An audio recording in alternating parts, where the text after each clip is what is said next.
Please welcome Wanjiku Gatheru, Tokata Iron Eyes, and Stephanie Shephard. Hi, everyone. Thank you for having us. We're so excited to be here. I'm happy to sit with you girls today. For those of you that are not familiar, Wawa is a senior at UConn, and she recently became the first African American to be awarded the Rhodes, Truman, and Udall scholarships. Amazing. Tokata is 16 years old, and she started her activism at age 12 when a viral video of her protesting the Dakota access pipeline brought a lot of attention to the crisis. So you both have been, activists from a very young age, and I'd love to know and to share with everyone, your activation story and what led you to become an activist. I think for a lot of activists, especially activists coming from communities of color, a lot of their work comes out of necessity. And so for me, it started when I was 12 with the Dakota access pipeline, which was threatening the Missouri River, which was the Standing Rock Sioux tribe's only source of clean water.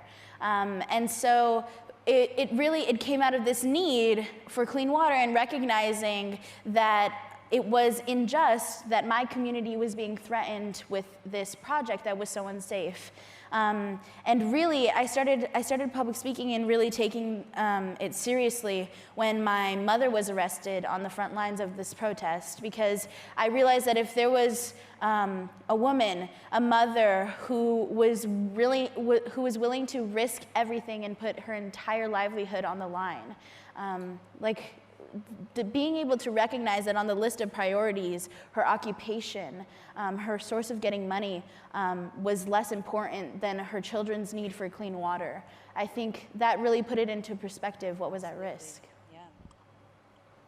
Absolutely. So I got into this work, I feel as though, a bit from an untraditional avenue in regards to mainstream environmental movement. So I am the proud daughter of two Kenyan immigrants, and when my parents immigrated to the States and moved to a really small town in Connecticut, my mom's way of connecting with her cultural heritage and this livelihood of being from a family of farmers was to create a garden, and that was her way of connecting with that.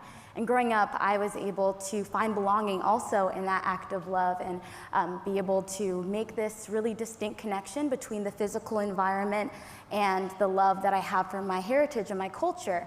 However, I didn't see that as an environmental experience. Environmentalism, that work never really resonated with me growing up. Environmentalism seemed like a top shelf issue, very white issue, and didn't really include a lot of the narratives, especially regarding social justice, that I hold so close to myself. And it wasn't until high school that I took an environmental science course and we had an environmental justice chapter that I said, environmental justice chapter, that I was able to make these connections between race, economic justice, and say, oh my goodness, I can see myself in this work. Why is it that my experiences, people of color's experiences, aren't seen as environmental issues or problems? So that really has catapulted myself in ensuring that that's the narrative that we're including in the mainstream environmental movement. Incredible. So as the saying goes, your generation is going to fix what older generations have broken.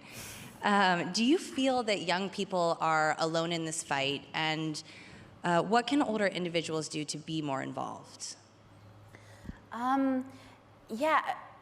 For me, I think that's definitely a little bit false, right? I think in a way it discredits the work of people who have been fighting the same fight for generations. I mean, in my case, right, I come from a long line of indigenous women who have been fighting for this for centuries, right? As soon as colonialism was introduced to this continent, right, that's when that sort of narrative, I think, started to come along. But we are only who we are now because of those who have died and fought for us in the past. And I think for an answer to the question of what you can do now, right, children are for sure the most important part of the solution because they are sponges. They are soaking up the environment around them. They are soaking up the language and the knowledge that we are giving to them. And so as parents, as caretakers, as people with children all around us, we have to be really honest, and we have to really think about what it is that we're leaving to them? What is our legacy? What is the knowledge that we want to be able to pass on to them so that they can carry this world into the next generation?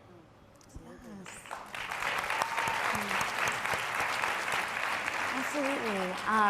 This fight in solving our climate crisis in this current moment is a generational fight, and we cannot, exclude anyone from this, because this is all of our fight together, and we cannot discount the work that has come before us. Climate change and our current climate crisis isn't our first existential threat, right? We've dealt with existential threats before, the civil rights movement, and so many social movements before that, and it's really important for us to recognize that youth and young people and people that are on the front lines, and youth that are doing these strikes, that are missing out on their childhood, missing out on their education, missing out on things that kids should be doing. This is an opportunity for decision makers to say, oh my goodness, not only are we facilitating this conversation, but we can help create the policies that are including all these things that youth are saying. And I think something that really also needs to be done is that we really need to validate activists beyond just building people power.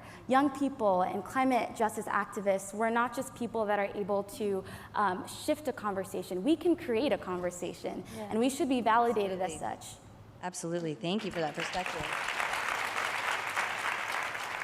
Tokata, how does the climate crisis impact indigenous people specifically, and especially those living on reservations? Yeah, so, the climate crisis as a whole affects everyone. I think that the only difference, right, is that indigenous peoples have been facing these consequences for a really long time. When we're talking about the climate crisis, we're also talking about all of the more intricate problems that fall underneath it, and all of which are caused by genocide and colonialism. Because if we think about it, the indigenous peoples who were taking care of this earth and the lands that we're on right now, if we had listened to them and their ways of being and knowing, we wouldn't be in this position right now. Absolutely.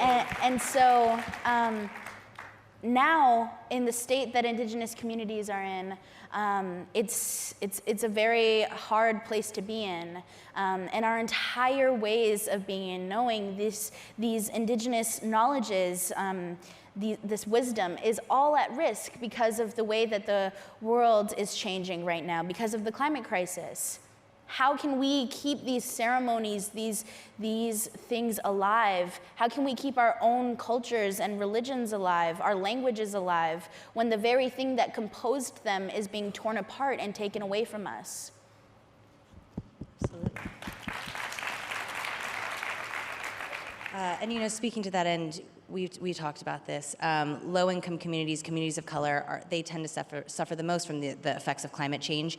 And you write on your Instagram profile that climate justice is racial justice. Can you expand more on this? Absolutely. I think it's really important to first define what those things are. What is climate justice? What's environmental justice? What's racial justice?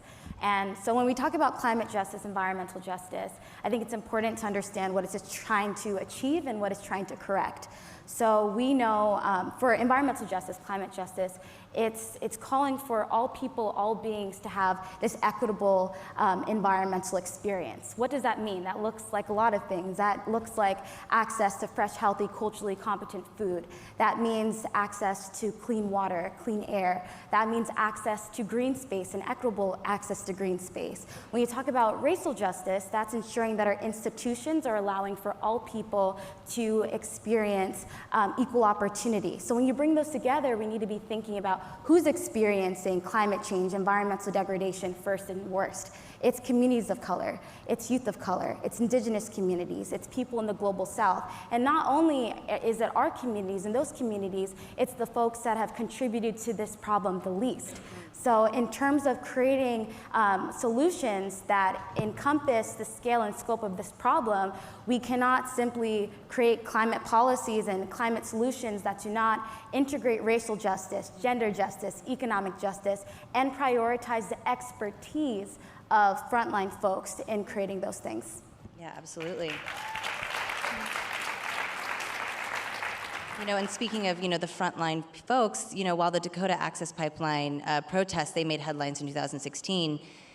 the attention has kind of waned since then, but the issue still remains. So what do you do in order to continue to raise awareness? Yeah, so I mean, the work looks a lot like what I'm doing right now, for sure. But I think a part of this sort of raising of consciousness that happens that's really overlooked is the fact that during this crisis, this climate crisis, it's really a leveling issue because we have to take into account the things that make us similar. And all of the conflicts that are started around the world are started by recognizing our differences. And sure, it takes seeing both to see a whole person, but the climate crisis makes us see each other as humans again. Because we all need clean air, we all need clean water, and we all want to feel safe and have homes. And right now, we are unified by the idea that our home could be taken away from us, that our children might not have an opportunity to those things. And so for me, being able to carry on the momentum and the spirit and the consciousness that was raised at Standing Rock to stages and spaces like this is that work. Because we need to be able to identify within ourselves what is our connection to the spaces around us, what is our connection to the land and the waters. Because we may be in a concrete building, but below us are roots to everything around us. We forget that we are connected to every other being that lives here with us. And that comes with the responsibility to speak up for those things. Wow. Thank you so much. I wish we had more time, but I couldn't think of a better point to end our discussion on. So thank you girls so much for all the work that you're doing. You're brilliant young women. And thank you. It's so good to be here. It's my life.